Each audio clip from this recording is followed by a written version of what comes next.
Bonjour à tous, bienvenue pour cette nouvelle vidéo. Donc, comme vous pouvez le constater, l'hiver est arrivé. Il est arrivé très brutalement, hein. On a eu beaucoup de casse dans les arbres. Voilà, donc c'est dans cet état partout. Donc il va y avoir du boulot, hein. Il va clairement y avoir du boulot. Bon, mais c'était pas le but de cette vidéo. Le but de cette vidéo, c'est de planter l'ail des ours.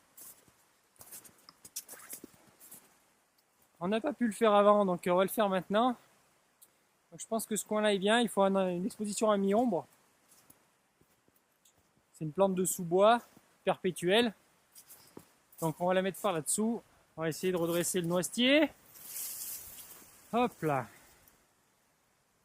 Bon, alors. On va s'installer par là-dessous.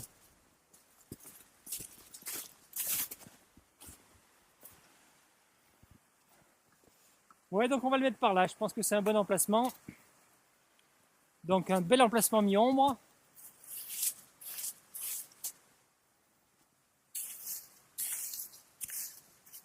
Oh, il y a même encore des champignons dans la neige. La neige est arrivée tellement violemment qu'avec les feuilles sur les arbres, ça a cassé énormément d'arbres. Là, c'était impossible de résister. Il y a certains endroits, il y avait même des fruitiers. On a vu chez les personnes qui avaient des fruitiers avec encore les fruits dessus. Donc fruits plus feuilles plus neige, alors, impardonnable l'histoire. Ah, ça, il y a encore des champignons. Incroyable.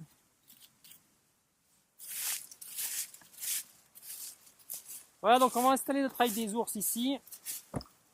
Assez serré, ça s'est groupé pour pouvoir bien les repérer facilement. Les noisettes. Les noisettes des écureuils. Voilà, à côté des champignons. Le tout, c'est qu'on les repère bien quand ils poussent, puisque après, avec la végétation au printemps, là, on peut vite se retrouver un peu perdu. Alors voilà comment ça se présente, hein. C'est les petits bulbilles d'ail des ours. Donc, ils sont consommables aussi, hein, mais on consommera généralement plus souvent les feuilles pour préserver justement les petites bulbilles pour qu'elles repartent. Et donc on va les planter pour bien les laisser se multiplier. On récoltera les feuilles pendant les premières années. Et après, on pourra tester et goûter des bulbilles quand il y en aura une invasion. Ils seront bien reproduits. Voilà donc à quoi ça ressemble.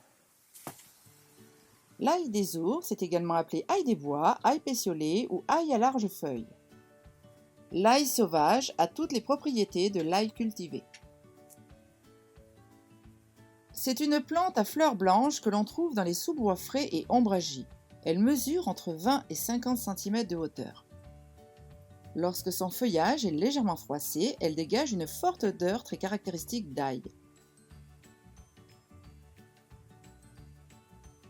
Avant la floraison, l'ail des ours peut être confondu avec le muguet de mai, qui est une plante très toxique, éventuellement mortelle.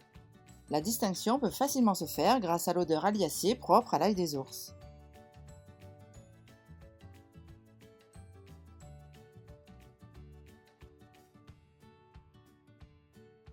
Les feuilles apparaissent en février-mars et les fleurs d'avril à juin.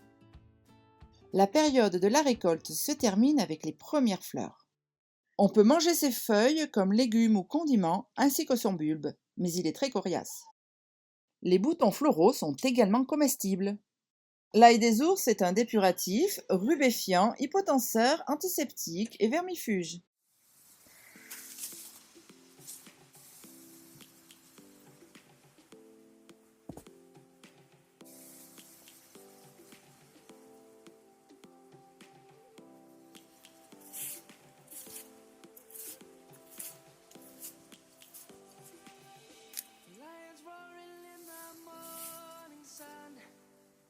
Searching for a longer day.